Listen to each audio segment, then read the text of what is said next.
and welcome to Spiritually Speaking with Lauri Albert. I am your host, Lauri Albert. Spiritually Speaking is a show that embraces all things spiritual. And what I like to say at the beginning is that everything is on the table, nothing is off, as long as it's spiritual related, of course.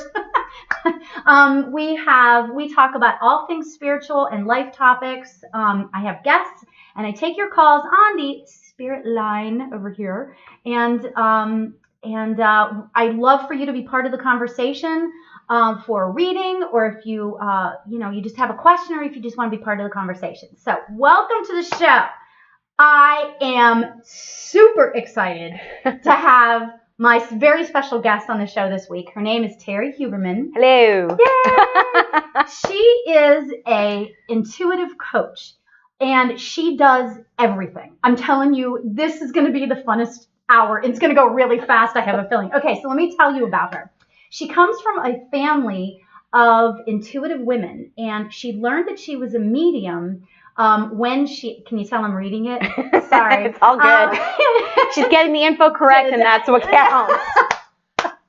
Right? She started doing paranormal claims, investigating paranormal claims. Mm-hmm. She has studied extensively psychic work, mediumship, IET, guided meditations, Reiki, and the Akashic records. So she is like the full gamut, right?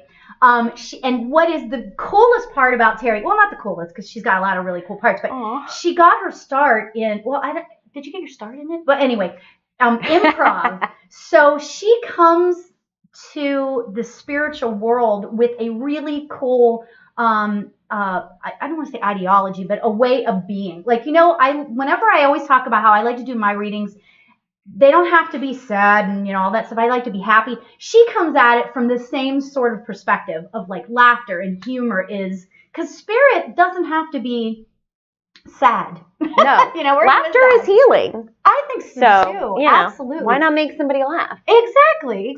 So thank you for being on the show. Thank you for having me. Oh my God, I'm so excited. So I got to tell you guys, oh my God, for the last 45 minutes, we have been in tech hell. It's been unbelievable. And I am not lying. Okay, so I couldn't get the Skype line up.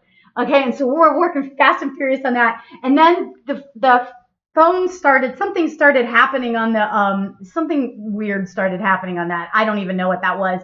But so all this really weird stuff started happening. And I got to tell you, 5 minutes before the show started, it all just came together. Because I'm like yelling at my spirit guides. I'm going, Kirk, come on, let's get this together. And Archangel Michael, please, come on, help us out here. So what we're going to do is tonight, I am going to interview my guest, and we're going to talk ghost stories. But I want you guys to be part of this show. The Skype line is working. Woo!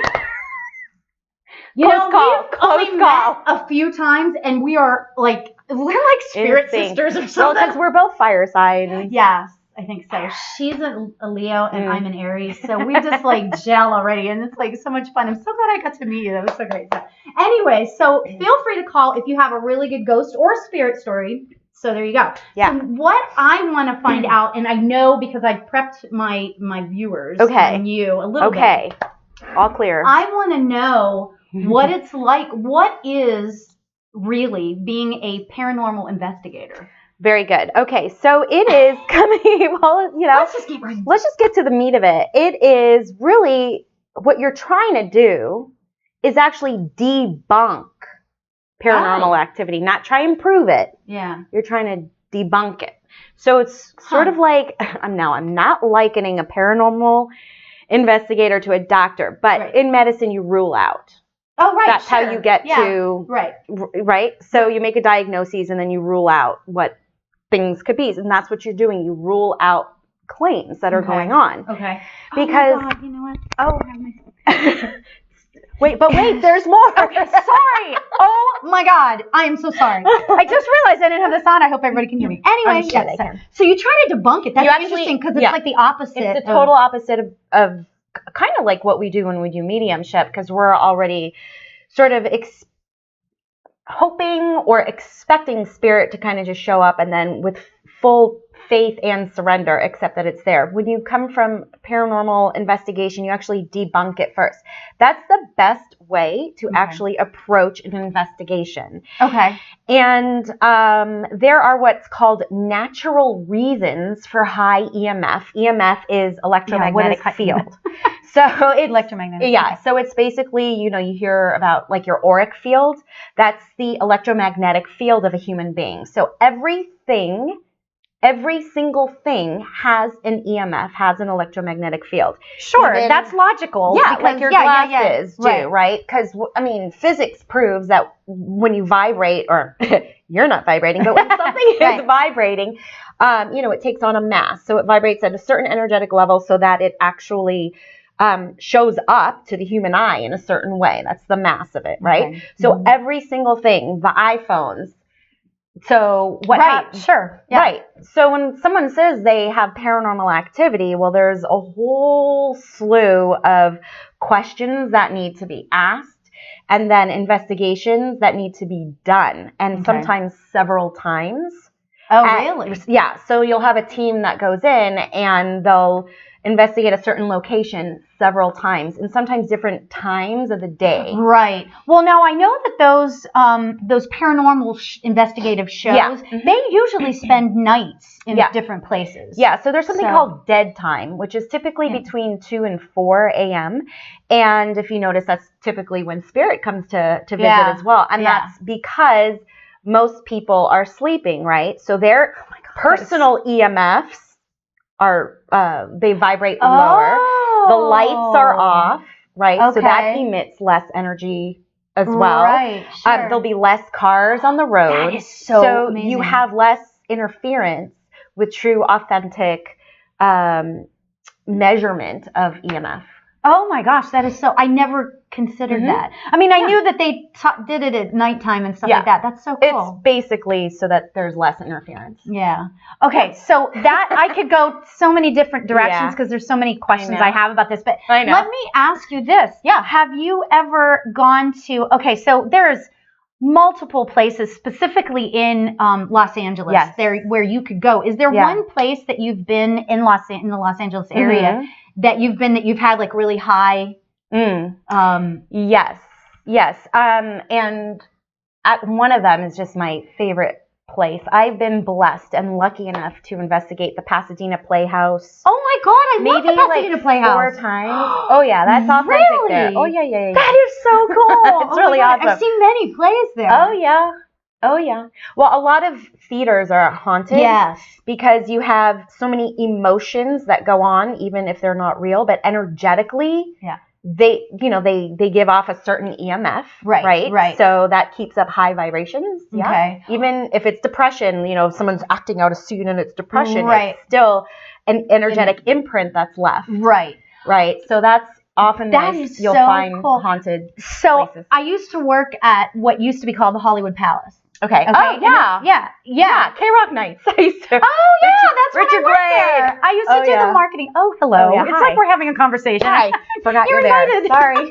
No, but we used to do, I used to do marketing there, and we used to do K-Rock Nights and the Power Nights and all that stuff. But my office, this is my one, I'm just going to say it. This is my pretty much my one and only ghost story. So I'm just going to tell it, right? Yeah. Because I only have one. Well, I probably have other ones. I have spirit stories, but not ghost stories. But anyway, so I'm in my office, which is under the stage, right?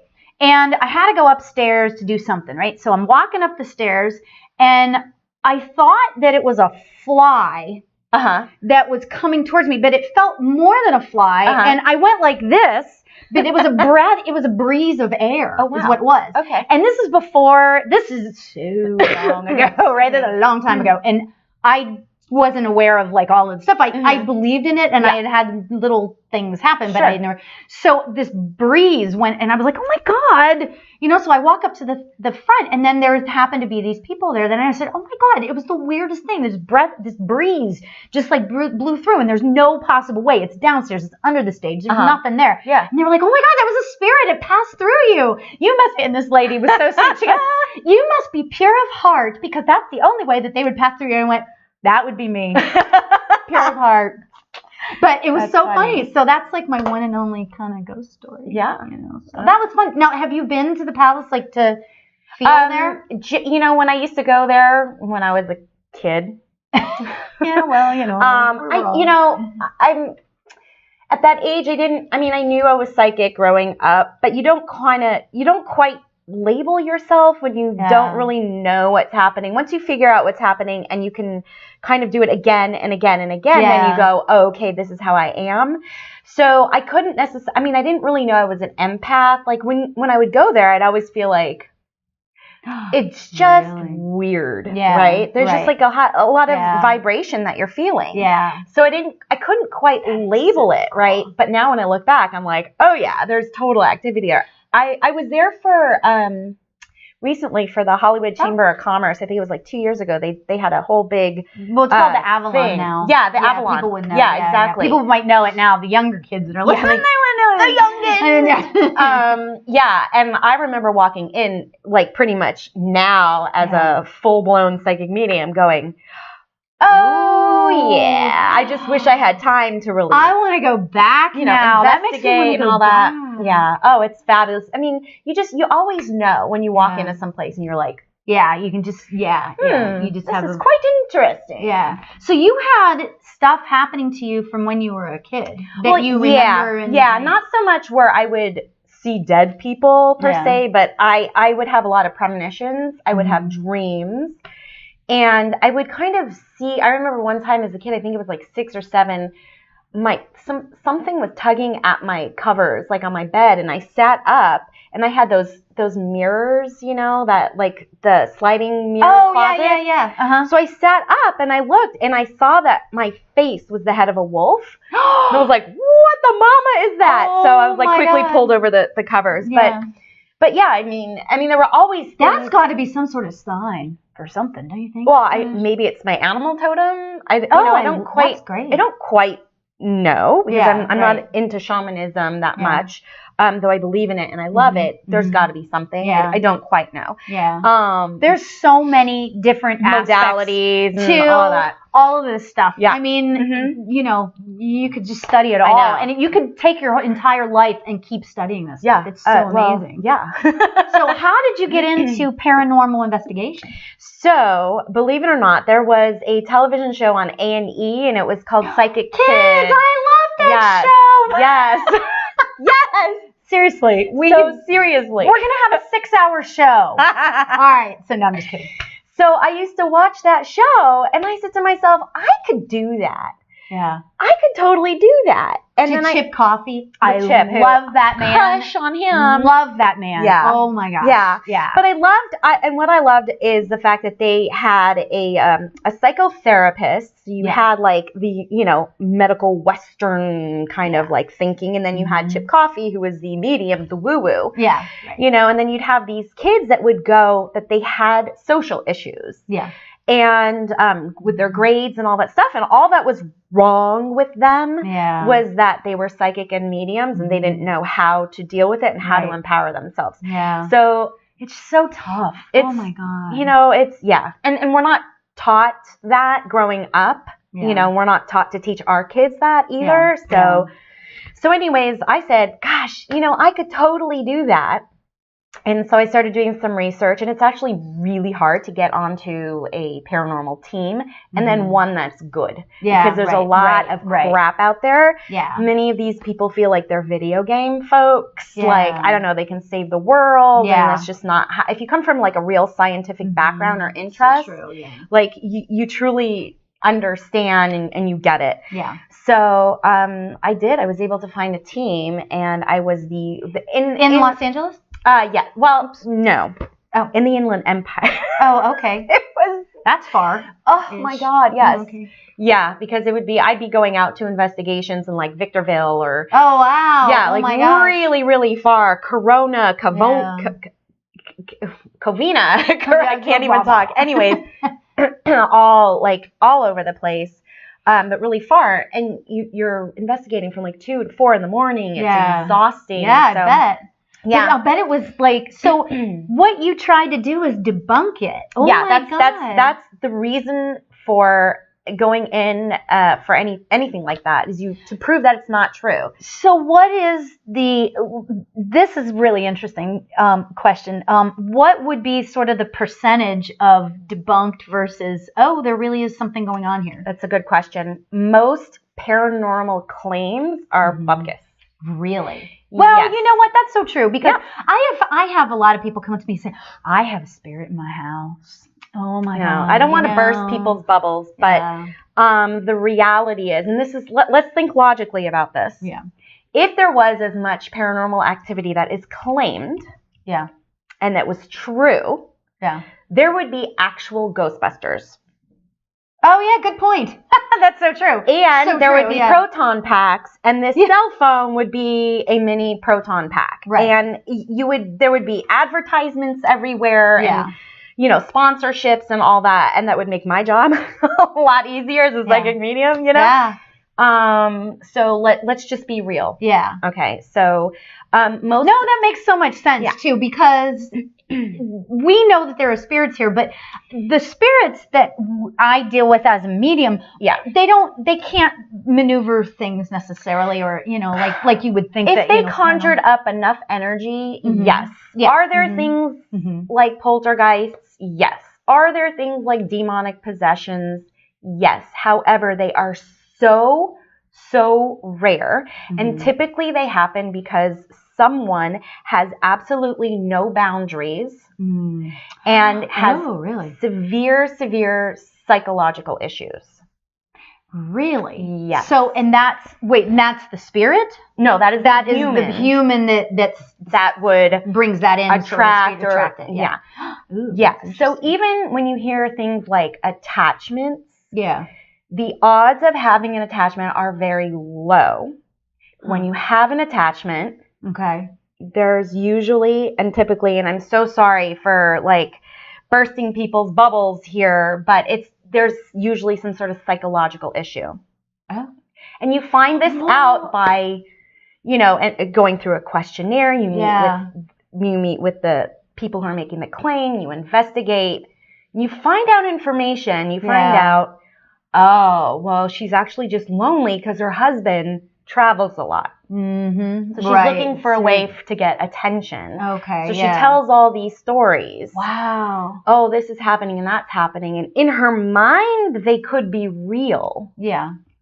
So I don't want to discount that. In her mind, they're real, but there's no actual validation. There's no data that can be collected to corroborate that is so amazing. That is really amazing. But my question goes to then, okay, so have you ever been in an insane asylum, or what used to be an insane? Because those paranormal shows. And well, let me just. My daughter used to watch those, and I used to make her go in the other room because I can't. With what I do, I can't attract any of that negative energy. Right, but she would want to watch one of those shows, and I'd be like, even you just saying that can create it. So you have to have that, because that's a boundary issue that you just kind of like made waver. Right. There, yeah. To answer your question, yes. I went to Waverly Hills, which is in Louisville, Kentucky, which is supposedly one of the most haunted locations in the U.S. Had a really fun time. Right. I can't imagine you not having fun. Whatever, I can have fun in a box. And then another sensitive, when you do paranormal investigations, the psychics are called sensitives. I and another sensitive fell asleep in the most haunted area. Oh my. So I posed the question, how haunted is it if the two psychics of the group fall asleep? When they're feel safe, and you don't just fall asleep. Yeah, right. You have to feel safe to fall asleep. Right, sure. Yeah. So I mean, we were able. The other psychic was able to tap into some psychic imprints, that's great, but that doesn't mean that it's haunted. Right. Okay. So she was able to get some of her verification, like by going back with records. Okay. So that was cool. Totally. That's authentic. Right. Tapping in psychically into energetic imprints, no problem. That doesn't necessarily mean there's paranormal activity. Right. Sure. Yeah. Okay. So along those lines, that was cool. Oh, that's great. Yeah, that's really cool. The scariest thing that happened to us there was we were all sitting in this huge room. There's 6 of us. And all of a sudden, a bat flies in. It's like flying. God. Now, we're like from the LA area. I mean, you know, it's like we don't know bats. A freaking bat flew in and we all screamed so loud and just all dispersed. So that was the scariest thing that happened to us. Really? There? Yeah, in that location. Yeah. So, okay, so what, tell us a good ghost story. Tell us one of your things, like something that has happened to you that or something that you've picked up or right. You know. So one of my favorites was when we did Barney's Beanery, which is in Los Angeles. Okay. Yeah, it's allegedly haunted. So all of you listening that live in LA, Barney's Beanery, I want to go then. Allegedly. Allegedly. Oh, okay. You know. Yeah. We were able to investigate. It was so cool because the house used to be originally there was a family. It was originally a house. Oh, okay. And a family lived there. I can't remember all the history, but there's an area in there which I can't actually go into details. But there's an area where I was walking by. And we have this as an EVP, and it's a Class A EVP. Unfortunately, with the tech, a Class A means like a real, super clear, extremely clear, high quality electronic voice phenomena on a recording. Oh, awesome! Right, and it actually ended up being a disembodied voice, which means that the spirit was able to conjure enough energy to match the vibrational frequency to the human ear so that I was able to actually hear. Oh my God. So you hear on the EVP, which I have, if any of your guests want, I can email you a link to it. We just don't have the technology to kind of post it right here. Yeah, I know. Now. I'm sorry. I'm tech, but not that. Of a little girl calling my name. Your name? My name. Oh my God. Yeah. She knew you were there. Yeah. So I hear Terrie, and it's not my voice. Yeah. And I remember looking back going, what's that? Because I thought one of the other investigators was calling my name. Oh, but then I went over to them and I'm like, did you guys call? What do you need from me? They're like, we didn't say anything. We don't need anything. So when we went back to review, what you do is you tag the time and location where you're at. So you can go just back to that. Mm-hmm. And you hear this little girl saying, Terrie? And then you hear me saying, what's that? Oh my God. It's really awesome. That is so cool. So awesome. I'm so grateful for that. Oh my God. Yeah, that's pretty cool. That's amazing. That's pretty cool. Found out later she was actually murdered there in that area. Now, at that time, did I know I was a medium? I don't think I knew I was a medium at that time, but that could be one of the reasons why I heard it. Right, because you were open because you were just very clear and my God, that is so cool. Yeah, that's really cool. That was really cool. Oh wow. Yeah, that was nice. Yeah, I like that. And you know what? It's really interesting because I have some friends who hopefully are watching right now. Hi, friends. I have one friend. I have two friends. Hello, two friends in the world.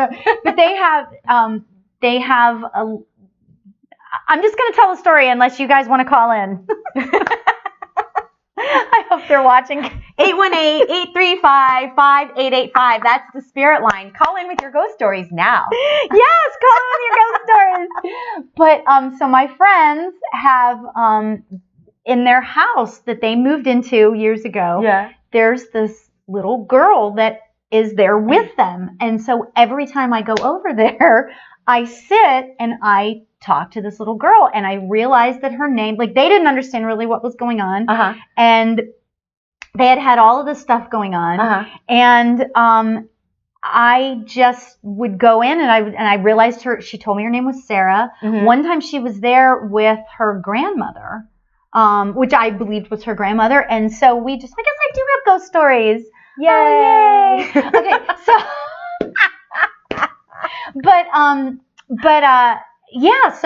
So now every time I go over there, I'll like to sit quietly for a few minutes and see if I can talk to her, because one of the friends likes to sort of play with this little girl and like in the middle of the night or whatever, if they're awake, you know. The spouse of this friend doesn't like that at all. It kind of wigs her out. So she doesn't want to have anything to do with it, right? So it's really an interesting okay.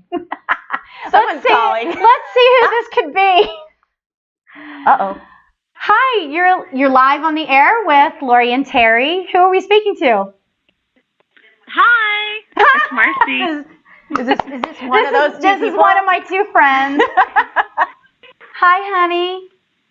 Hi. So, Marcy, are you the friend that enjoys having Sarah around? Not even a little bit. Wait, so what bothers you? Because she just creeps around and she makes noises and she tries to kick me out of my house. She's in love with my husband. Wait, okay, so forgive me. She's a yet little one. She's a child. She's only like 8, maybe 6 or 8. Okay, so forgive me for just a moment while I go into paranormal investigator mode versus medium mode. Fine. But how do you know all of this information? I know that you're able to tap in mediumistically, but how are you able to have the story of it's a girl and... Well, I went in. They had... Marcy, do you want to tell it or... No. Go ahead. They had stuff going on, like they had lights turning on and off, and they had wasn't there a ball or something, or was there? I forget what the initial stuff was. Something the dogs see her, okay, and the dogs see her. The cat, she was laughing. You could hear her laughing. You heard a child laugh? You could hear her laughing. Yeah. Yes, you could hear her laughing. That's like cool. She was playing ball. Okay. And you could hear her laughing. Yes. Yeah. Okay. So they were playing ball. So I went over there and I just sat really quietly and I got to sort of tap into her.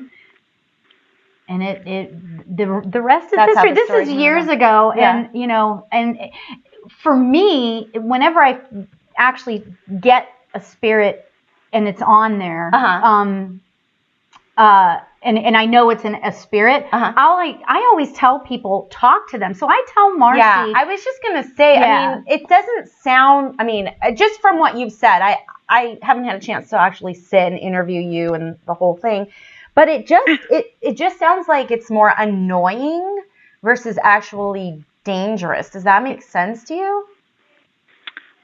Yeah, I don't think it's dangerous. It is annoying, correct? Yeah. Very annoying. She thinks it's annoying. Her husband, on the other hand, loves it.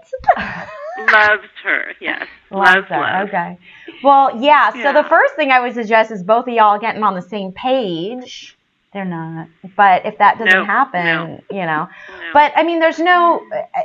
I would, if I were you, and that's just me, like, it's just me, but I would listen to Lauri and I would build a relationship up with her so at least you don't have to be annoyed with her. What do you say about that, Marcy? But do you think she really is in the painting or is she in the house? Oh, I wasn't even going to go into that. There's a painting that they have. It's a very old painting. Okay. And it's of a little girl. And I don't know if it's that little girl. I feel like it very well could be that little girl because we believe that painting actually was a human being, right? Like that really was somebody, right? Yes. Right. Okay. So we think that was this little girl. Now, what happened to her, I don't know. And what all of the, the story around it. But I know that she likes to play. And sometimes she'll come over and she'll sit on my lap. I mean, and she's playful. That's good. She's playful. I mean, but Marcy, it creeps Marcy out. It's a bit of a far-fetched. It freaks me out. Well, no, that's totally understandable. That's totally valid. Right. Let me validate you on that. It's a bit of a far stretch to make an assumption that little girl from the painting is, and that's just based on this conversation. Granted, again, there's a whole process you go through. Yeah, she'd have to. Yeah, I mean, this is, check out the, location possibly several times, blah, blah, blah. But, I mean, what if you, I mean, it's annoying enough for you to possibly, just try on like a coat. You don't like it, take it off. But, just kind of have a conversation with this girl whose name is... I call her Sarah. We call her Sarah. Okay. And just say, hey, look, I totally get that you don't want to leave this space. I totally get that you love hanging out with my husband. But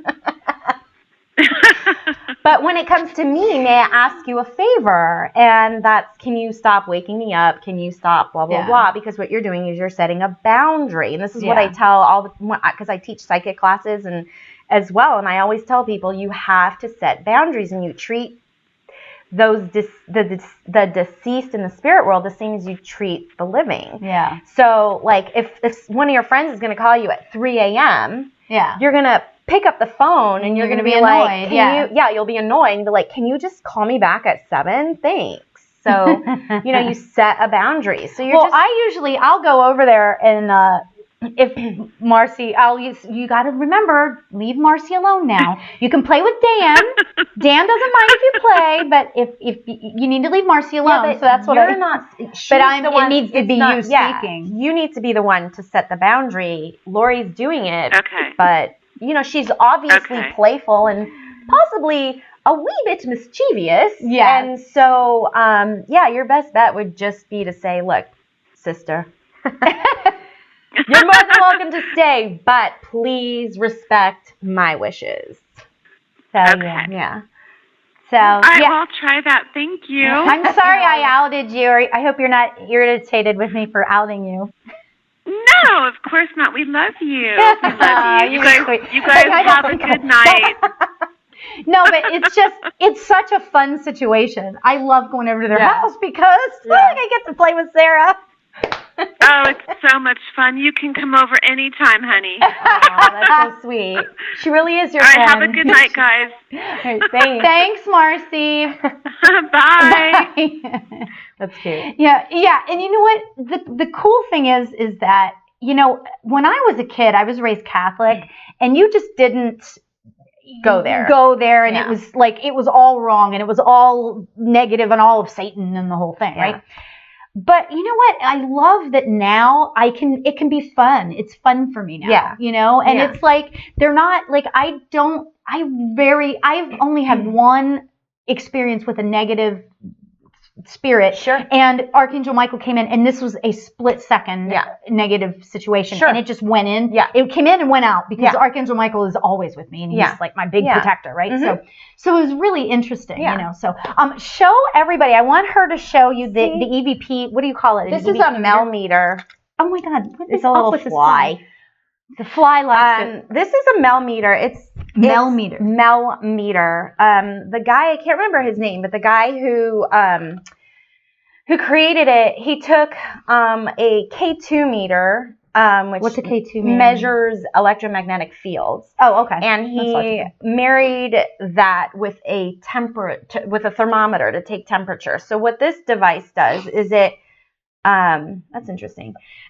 Sorry. What this device does is it measures electromagnetic fields and temperature. So what you're looking for is, you go around the location, you get your baseline, you write down what phase of the moon you're in. Really? Oh, yeah, this is serious stuff. Well, I mean, I get that it's serious, but I didn't realize that had anything to do with it. It makes sense, though, because the energy around the moon and around the planet and all of that. That makes complete sense. What about I've never heard that before. The topography of the land too, or their breezes or their winds. Oh, wow. Wow. Yeah, so you take your baseline and you're looking for anomalies or inconsistencies.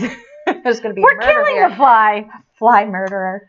So that's what this device does, is it measures electromagnetic fields. Now, I don't know. You guys can't see it. Right now it's at 00. It's at 80.3. 80. What's that mean? That was the temperature. 80.3 is the temperature. 80.3. Well, we have the lights on. It's hot. Yeah, it's a lot warm in here. Sorry. But that kind of will fluctuate, and that's fine. Like, now it's 78. I know. It's because depends on where you put it. Yeah. So you get a baseline in every location, and you get a baseline a couple times. Then you do things like have EVP sessions where you invite spirit to come through to see if there is any activity where people are claiming. And typically what can happen is you'll find that there'll be a change or a discrepancy in the EMF. And lights will go off. Let's see if we can. So it does react though to phones and the computer and all that stuff. It's not going to react right now, of course, because we're doing it on. Well, should we ask a spirit to come in? Well, we can do that, but here's my hesitation is that we haven't done a proper baseline. And here's the thing. Okay, that's fine. This is a side of me you may not know. I am a medium, but I am always in debunk mode before I'm ever in medium mode. Always in debunk mode. Always. Always, yeah. But that's good because then that makes you get more validations and stuff. Actually, that's great. The only reason or the only thing that keeps me hooked in to mediumship is the validation. If I got no validation that I was correct at all, I would be so out. Yeah, that's where I come from. Even though, so, you know what? I know that you guys, I have to tell you, she's the type of person that you would want to go to as a psychic or a medium because she's gonna be probably more first. You're gonna be more skeptical than anybody else. I am probably the most. I don't know if you can see that. The colors. The colors are going. EMF, right? Oh, that's from your phone. Yeah, that's from my phone. That's just showing. Because, like, people will claim, oh, I see things and stuff. If you're in an environment that has high EMF, maybe there are power lines or maybe we often will find things behind walls, electrical panels that people don't know about. Right, yeah. That gives off high EMF. You can matrix, see things, hear things, all that, which isn't actually there. But, yes, I am actually probably we have a caller. Ooh, we have a caller. We have a caller. Okay, so great. Yeah. Hi. Hi, you're live on the air with Lauri and Terrie. Who are we speaking to? Hello? Hey, can you hear me? We can. Hi. How are you? You're live on the air. Hey, this is Cynthia. Name? Who is this? This is Cynthia. Cynthia! Hi, Cynthia. Cynthia is Hey, there was a lag on the recording, so I was a little confused, but I walked away from my phone. And I wanted to ask you guys a question just to participate. I once lived in a home long ago with my ex-husband, and we lived in this apartment, and the other family members in the home were terrified of what they call dark spirits, right? So they said there was these dark black figures that would come in the middle of the night, and they would pull the covers off of them, and they would hold them down, and they would see them walking through the kitchen. However, I lived in the very same house with them at the same time, and I never experienced anything scary. So now I feel like what they said was very valid, but I never had an experience with it. So what do you guys, how could you explain that? So this is how I would explain it. Take it for what it's worth. I'm not sure how you're going to feel with the answer that I give you, but just consider that I don't know what their experiences mentally were, but just consider the fact that their emotional and mental stability wasn't at the highest level, I guess you can kind of say. So, like, even if they were like really anxious, or not even necessarily if there's something wrong, but maybe like a high level of stress or anxiety or something. And it could be that they were feeding off of each other as well, because the odds are very high. That for sure, yeah. The odds are very high that if that location was haunted, valid to the point of what you're saying, which is like almost demonic activity, you would have experienced something on some level. But your boundary setting and your belief system was probably significantly higher and stronger and more intact than theirs, and they probably fed off of each other. And again, I don't know them, and I don't know what their relationship was like. And you'd be surprised when a lot of times there's abuse going on in the home, whether it's emotional or physical. So, I mean, again, not saying that that's the situation. I'm not saying that's the situation. All of those things can come into play. It can come into play. And so it's just something to just kind of consider. That could be and that's honestly what I figured, because they were very superstitious, very fearful. They were high anxiety, and they were having horrific experiences in the house. And I was and there was a couple of times, this was before I was a practicing medium, but there was a few times that, I had an experience and I did see things, right? I actually saw spirits, but it was so light and not a big deal for me. So I figured it was because of their state of mind that they were having this experience. But I wanted to ask, because if that topic ever comes up to me, I wanted to, just have a clear idea of how to explain to somebody else what it could possibly be. Yeah, and it wouldn't surprise me if they were on some sort of medication as well. I'm not saying drugs. I mean, maybe drugs, but illegal drugs when I say that. Well, but you know what though? I mean, it can all come into play, for sure. And my takeaway is that from what you guys are kind of talking about is that it could be any, we sit here and we say, they could be, something might be going on mentally, but we all have stuff going on mentally. But it's boundary setting too, just remember. Yeah, that's true too. And I don't know what their relationship was like, and maybe they needed attention from each other. So, and who really knows? Yeah. But it just sounds odd that you wouldn't have experienced anything, or, just within your minimal experiences, which sounded more in the norm. Yeah. For paranormal. I guess it's so weird to say normal and paranormal, but normal and paranormal. More of the norm and the paranormal. Did you say that you weren't a practicing medium at the time though? I was not. No. You were not. Yeah. Okay. But you're still an empath, so you can still feel stuff and know stuff. I mean, So and I definitely saw a couple spirits come through very clearly. However, they were not scary before, and I also have a very healthy relationships from a very young age with spirits. It wasn't something scary for me. However, they were terrified. Yeah. So thank you, ladies. I feel like that explains a lot, and it really just It just confirms what I was believing. So what I felt about the situation. Cool. Excellent. Great. Glad we could be of help. Or she could be of help. I don't know. I'm just talking. I don't know. All right. You guys have a wonderful evening. Appreciate the call. It's a pleasure speaking. Okay. Bye.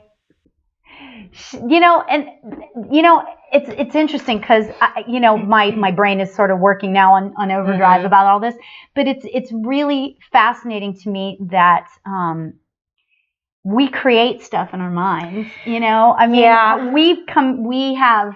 Well, there's something called matrixing, which means you will see things or hear things. If you stare at something long enough, you can create that, right? If you hear something over and over and over again, you can in your mind's ear create what you want to hear, what you want to see. Yeah. And I think the biggest example of that would be these supposed orbs, which are like such a thorn in my side. Probably my biggest pet peeve when people claim that there are orbs. Yeah. What are orbs then? Orbs are self-emitting light, right? Okay. But a true orb will have intelligence to it, and a true orb will, and I'm not saying that not all orbs that we hear about are not orbs. Does that make sense? Not all hairs are not orbs, but too many are being called orbs, especially if they're being if pictures are being taken on a digital camera. Digital cameras are so well made that they are reflecting light off of things. Yeah, okay, that makes sense. Yeah. So often. And so things like moisture in the air, strands of hair, skin flakes, dust. They're showing up as orbs. And people are reading them as orbs. And if you stare at it long enough, someone will say, oh, that's my grandfather in this orb. And 99.9% of orbs are not orbs. Right. They are reflections of light. And photographers know this. Yeah. Cinematographers already know this. Okay. But the layperson doesn't know this. Right. And that's really a fascinating so you'll thing take a picture, like earlier we took a digital picture, and there might be like an orb here, and it's not either one of our grandfathers. Yeah. Right. It's a reflection off of this or something from there, and we've been able to recreate situations like that. Yeah. Now, the true authentic way of knowing whether you have an orb or not in still shots, you use film. Oh, so film doesn't, you wouldn't have you wouldn't have that reflection. You take 3 successive shots, then it happens. So you have the 3 shots before, or as soon as you notice it, you have 3 that makes shots. Sense. Yeah, right. And then 3 shots after. So you have like the documentation of it moving. Also, orbs, if you see it on video, if you notice that they're falling down, what falls down? What is it that causes something to fall? Exactly. It would go up, maybe. I mean, and if it was a real something. If it was a real self-emitting light, it would go like this. It would go up. It would go like this. It would go like this, and it would go like this. That's it wouldn't go down. That's a good thing to know. But most, unfortunately, and it's just such a pet peeve because I'll see on Facebook, oh, look at my grandfather's in this picture, and I'm like, oh. I don't want to say your grandfather's not in that picture, but there's not enough evidence to say your grandfather is in that picture. You know what? I love that you're a skeptic. I'm a skeptic. But I'm the most skeptical woo-woo person you will ever meet. Okay, so how does that work? Like when I love science. When you give somebody a reading, how does that work? A mediumship reading. I have to surrender and trust that the information that I receive is going to be validated. So you can't get that unless you're working with somebody. Right. So yeah. And I like that. That's so cool. That's like, I love that because like I said, and I said this before, but I'm just so drawn to this idea that you would be somebody that I'm very skeptical. You would want to go to. Like if I was not a medium and you know, I would want to come to you because what you're getting then is going to be, you're going to make sure it's real. I know you've experienced this as a professional psychic and medium. You'll give a reading. They'll say, I have no idea what you talk about. Oh, that happened last week on the phone. They go home, right? Yeah. They go home and they do research or they talk to family members and then they find out that information is true, right? So that's valid. The information as an evidential medium you gave them is valid. That is a type of corroboration of data. Right.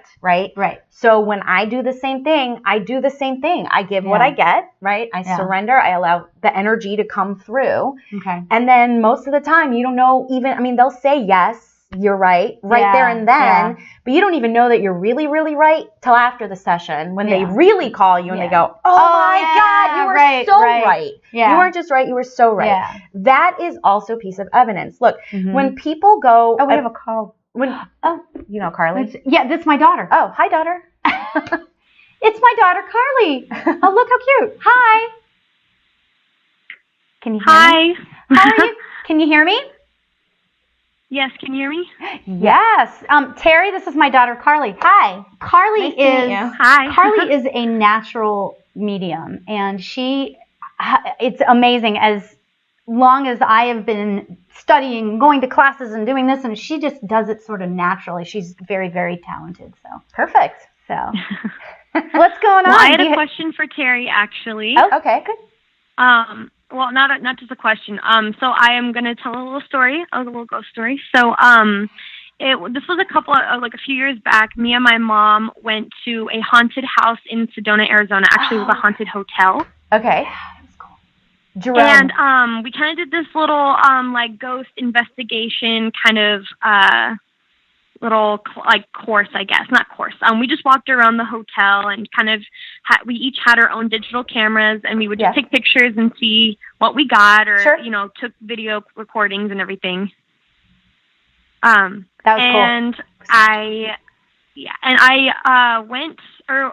We were taking pictures and this one guy caught a whole bunch of mist on the very bottom, like towards the floor. It wasn't like raised or like in a in a body form or anything. It was just mist on the floor, and I saw him take the picture. There was no mist on the floor at all, but it was definitely prevalent in the picture, and he took another one, and it wasn't there at all. I was just wondering if there was any explanation to that at all. So that sounds like it could be a type of ectoplasm if it's valid.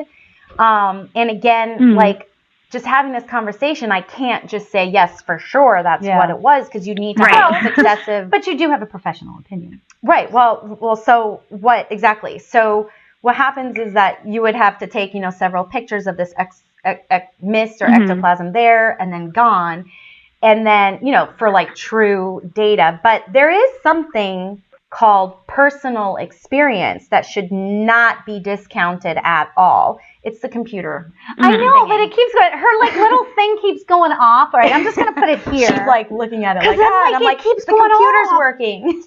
All right. There is something that we shouldn't discount. It's at 0.1. Oh, well, it was at 0.8. If it gets to a 2, let me know. Okay, all right. Keeping an eye on it. Yeah, so, but we can't discount personal experience because personal experience is very, very real, okay? But it's real to you. Mm-hmm. You can't necessarily validate it or prove it unless you can recreate it over and over and over again. Okay. But, you know, what I would do is I would call that experience, just based on our conversation, I would call that a personal experience because you guys were there, right? With your human eyes, you didn't see a mist.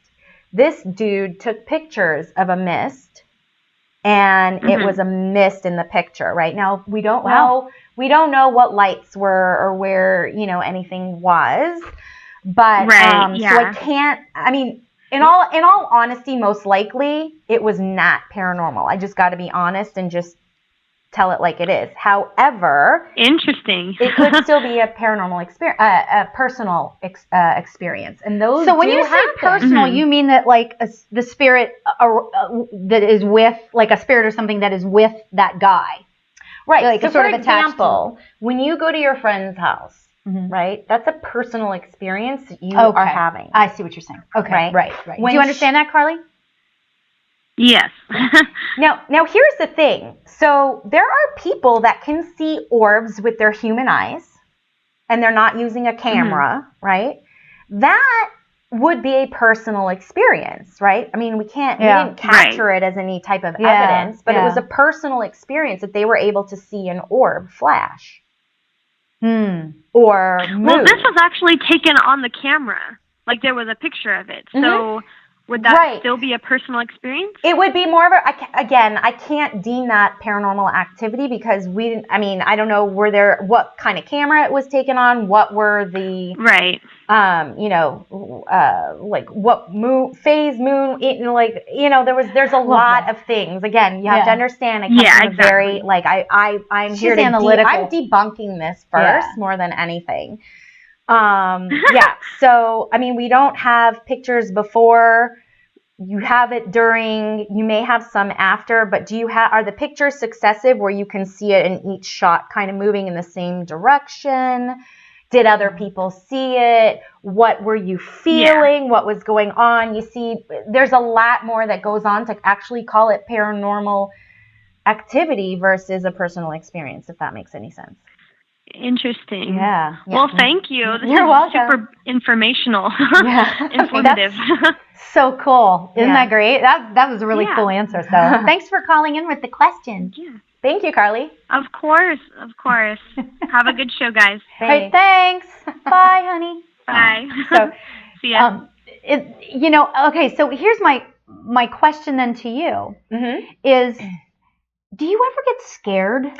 Have you ever been scared? Like, really scared? Like, terrified? Get it? Yeah, terrified. See what she did there?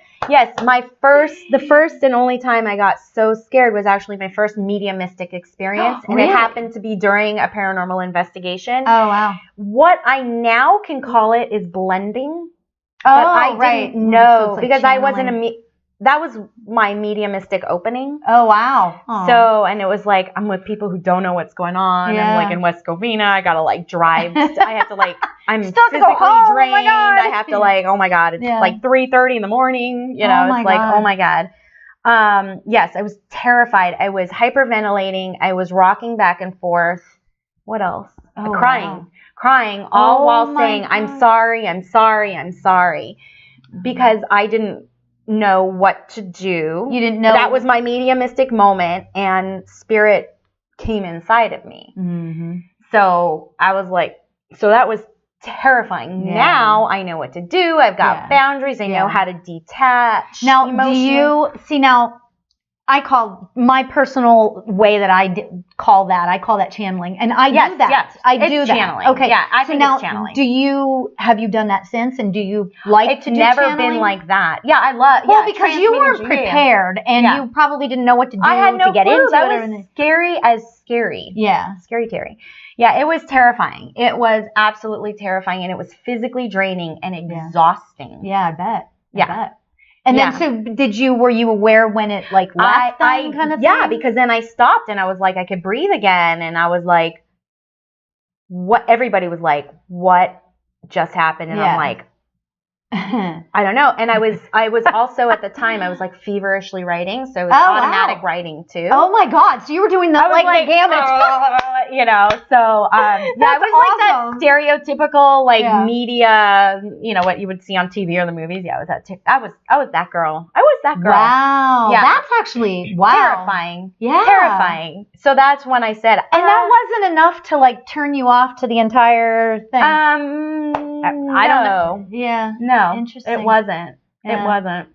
Because there's an element to the unknown, and if you're interested in this stuff, you're interested in it. You're interested in the good, bad, or indifferent, you know? Yeah. I mean, thankfully, I was raised Jewish, which is a religion that embraces mysticism. Mm-hmm. So I've always been involved, and Judaism believes in reincarnation. So none of this, like, was so far or distant for me that I was like, you know, I just kind of said, oh my God, I was just you know, now I know it's called trance mediumship, right? Or channeling, which is really what it is. Yeah. It's all. I now channel angelic energy, and when I do automatic writing, I channel. But I mean, great. Yeah, but I just, you know, so. Wow, because that's actually. That's pretty amazing. It's weird. You know? But you know, it's normal. It's paranormal. Right. But it's normal. Yeah. For us. Yeah. And you know what? There's an element to this whole conversation that I wanted to bring up. You know, a couple weeks ago, actually, I want to go further back. When I was young, before I even embraced that any of this stuff was real, things would happen, and I would just sort of fluff it off. I didn't tell anybody, blah, blah, you know, that whole sort of story, right? And but I always thought that I was strange. I was weird. Sure. I was different than everybody else. Nobody else was going to have these weird things happening. They weren't dramatic things, but they were little things here and there, okay? Mm-hmm. So I grew up thinking I was weird, okay, which I am, and that's great. But, you know, I'm 52 now. I embrace the weird. I'm like, fine. Well, when I was in 40s, I embraced the weird. It's fine, right? But what's interesting is that throughout figuring out that I was weird and embracing the weird, I started to embrace and be who I was supposed to be in the world in order to give back to the world exactly what they were supposed to have, or what they were supposed to sort of get from me. Yeah. You know what I mean? Like everybody has a thing that we're supposed to get from them. Yeah. I believe that every interaction, every single person that's going to see this video is like there's a reason why we're interacting, right? Yeah. So what is your take on that? Like, do you feel the same way? Like, did you grow up feeling that you were weird and then it sort of morphed itself into having this like, okay, you know what? I get my place in the world. Do you like? Yes. I compensated with a sense of humor because I thought it was weird. No, we can answer. Do you want to get it? Okay, one last call. And then I want to hear that story. Hi, you're live on the air with Lauri and Terrie. Who are we speaking to?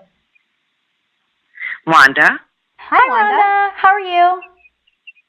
Good. How are you? Good. Do you have a scary ghost story for us? Well, I have experiences. Cool. My love of my life, my husband died. Oh Lord, 1995. Okay. I had two girls. They were 10 and 14 at the time. Okay. We had a house. I sold it within the year. 1 year of him dying. He had a truck, and we lived on a 2-lane road, or 4-lane, but you'd have to back out across this road, high school across the street. Right. You know, we had a life. Right. Everything was great. He passed in a motorcycle accident. Oh, sorry. Shortly after. Well, thank you for that. Shortly after, we also had a Rottweiler. His name was Damien. Mm-hmm. Shortly after he died, we had a fireplace, and there was a mirror right up above the fireplace, and this dog would sit and spin and look up at that mirror all the time. Oh, wow. After Rodney died. Every night he went into the girls' room and he made a circle from the girls' rooms, just like he was checking. Oh, wow. I sold the house a year after he passed, and I went into, an apartment somewhere far away and never even knew how to drive on this 294, and, I just had to get away. Yeah, yeah. It was a bad choice, but things started happening. Things would move. My daughters were, like I said, 10 and 14. We'd be sitting in the front room, and I had a sliding glass door. I had a fake plant sitting on the floor in front of it. My oldest daughter had some friends over, and, the plant lifted up, and there must have been 5 people in the room. Like levitation? Like levitation? Yes. Wow. Yes. And started shaking and went right back down on the floor. Oh, my God. That's when I knew it started. Well, it was a bad area that I decided to move into. Needed to get out of there, moved into another place, far away, went back closer to where we lived when Rodney died and where we raised our kids. Mm-hmm. His sister lived there. Okay. Small little town. One street light town. Found a beautiful place, apartment. All of a sudden, my youngest daughter was closest to him, and her bedroom was on the other side of mine. All of a sudden, her TV would go on in the middle of the night, and I would get up because I'd hear the noise and get ready to yell at her saying, I've got to work in the morning, and go in there, and she's sound asleep. The TV is going 240.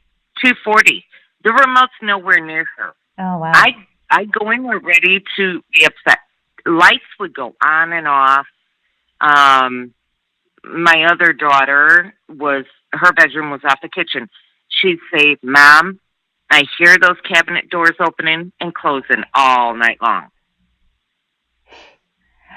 Everything just went nuts in that place.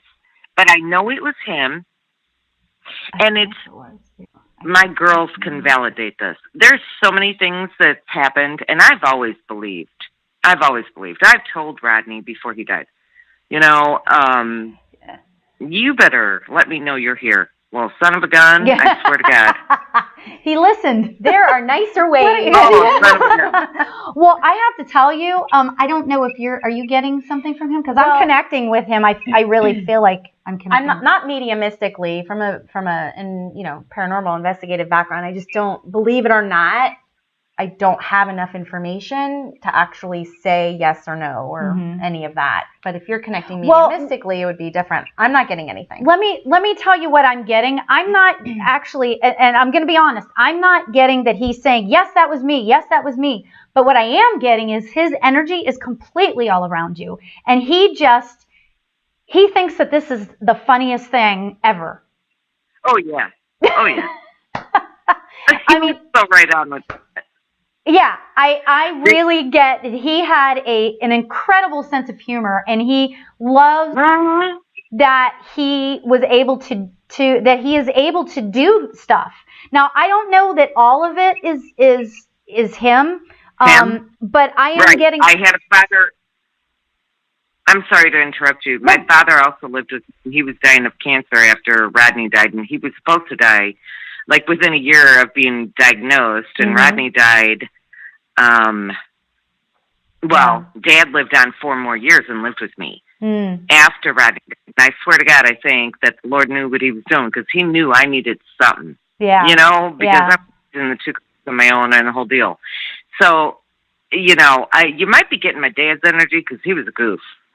Oh, well, he loved to play pranks on the girls. Oh, yeah. Who was a little bit heavier? That was Rodney. Okay, because I feel like it's Rodney then that's with you, and I feel like that he is with you all the time. He is just with you all the time. It's like he's your he's like your overseer. I know that sounds kind of weird to say, but because I wanted to say protector, but he's like no. She doesn't need protection. I swear to God, that's what I'm hearing him say. Oh my God. What? That is so right on. Yeah, all That's right. so right. Oh, my God. Well, we met when I was 14. He was 16. And we were together when he died, 31. I was 31 when I buried him. You don't need the protection. You don't need the protection at all. But he's like your overseer. He's like with you. And that is sort of what I'm getting the message for you, is that he is just with you. And you should never doubt it. And I don't know if you do this, but I would talk to him. Do you talk to him? All the time. Oh, okay. Because he hears you for sure. And, it's just like, I tell people this all the time. It's just like creating a new relationship. You had a relationship with him on the earth as humans, right? And you got to know each other, even though you were young, you got to know each other and you had your relationship. Well, he's crossed over to another plane now, but so you have to sort of relearn that relationship. So, I really feel like that he's with you a lot. He loves the kids. I mean, the kids were like, he had so much fun with the kids. I feel like that he was very, I don't want to say playful in that, like he would play necessarily, but he loved being with the kids. He had so much fun with the kids. I think he's talking about the grandchildren because he never got to meet any of them. And that would make sense because he can't play with them. So, yeah. Oh, wow. But my oldest daughter always tells me, I only have 2 grandsons, but I have 5 granddaughters. And I always wanted a son. We always wanted a son. And we had 2 girls. So, my oldest daughter always tells me, I see a big man, and he's always smiling in my room. Yeah. Aw, that's sweet. That's great. That's so fantastic. Oh, my gosh. Well, I have to cut us short because we are way, way over time. And I'm so sorry. But I'm so sorry. Please feel free to call back, and I would love to give you a more extensive reading and stuff. It'd be fun. All right. I sure will. Thanks I love so much for the call. Appreciate it. You're Have welcome. a great night. You too. Bye-bye. Bye.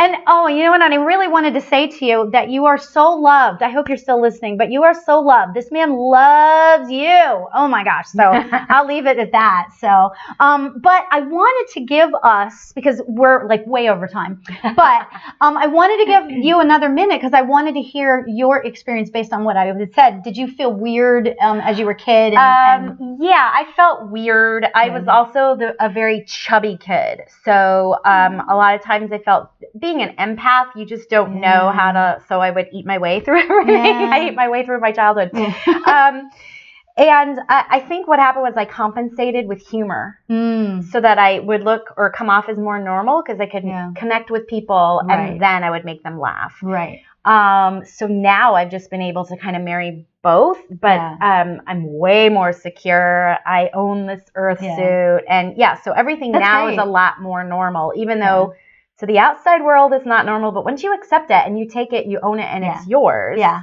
It's totally different. But I was weird, just different weird, but weird. But you know what? It's so cool coming into your own, even if you're older, coming into your own and being surrounded by people who get that weirdness. Yeah. And that are like people. Well, there's more and we're not weird. Now, though. Exactly. So listen, before we go, I want you to tell me about the 2 events you have coming up. Yes, great. Thank you.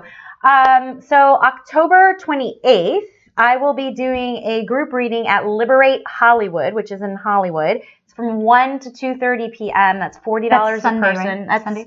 Saturday. 28th. Saturday, October 28th. Okay. You can go on the Liberate Hollywood website and register there. And then there is another event that I'm doing at the Ventura Spiritual Center on October 29th. I'm working with 2 other fabulous mediums, Karen Anderson and Rosa Raya, and we are doing a fundraiser to raise money for folks who were in the hurricane from like Puerto Rico and Florida. So we have a direct Oh, that's great. We have a direct contact there. If you're in the Los Angeles area, the 28th and the 29th, I'm going to put those on my Facebook page. Thank you. So, and we're going to, I'll make sure that you guys know about it if you want to check that out. October 28th, because if this is on video. Yeah, and October 29th. And these are mediumship demonstrations and readings, just so you know that. It's mediumship. Mediumship. Not ghost hunting. No, it's mediumship. Yeah, not ghost hunting. No. So I wanted to do this particular show about ghost stories because we're so close to Halloween and stuff. Yeah. But I'm going to have Terrie back for sure, and we're going to talk about you just have done so much. Oh. So there's so many things that we could just keep talking. Yeah. Like I said, we could really have done a 6-hour show. We could have kept going. Now we'd be exhausted. We'd be sitting there going, kill me, But so you can reach Terrie at, what is your website? It's terriehuberman.com. Okay, and I'll put her website on my Facebook page. My Facebook page is at spiritually Lauri. Okay, so and you can find me at Lauri Albert, a happy medium, intuitive, and life advisor, I believe is what I have it listed as. So, but you can reach Terrie online. Oh, she has a Facebook page too. Yeah, it's Terrie Huberman, Intuitive Coach. Intuitive Coach. On Instagram, Twitter, the whole thing. And she does it all. And she would be somebody that, if you're at all skeptical, she would be the one. I debunk first. So thank you guys so much for joining us today. It was so much fun, and this hour just flew by. And thank you so much for joining us. And next week I've got the Tattooed Spirit coming on, and I'm telling you, you want to be here with this guy. He's got a lot of stuff going on. It's going to be a fantastic show. So we're going to be talking about law of attraction and tarot and all kinds of fun stuff. So join me next week, every Tuesday at 5 o'clock. You can check out my YouTube channel if you want to rewatch this at Lauri Albert. So there you go. So I wish everyone to have a fantastic evening and stay happy, everybody. Thank you for joining me. Good night. And have a great night. Take care. Bye. Thank you for watching Spiritually Speaking with Lauri Albert.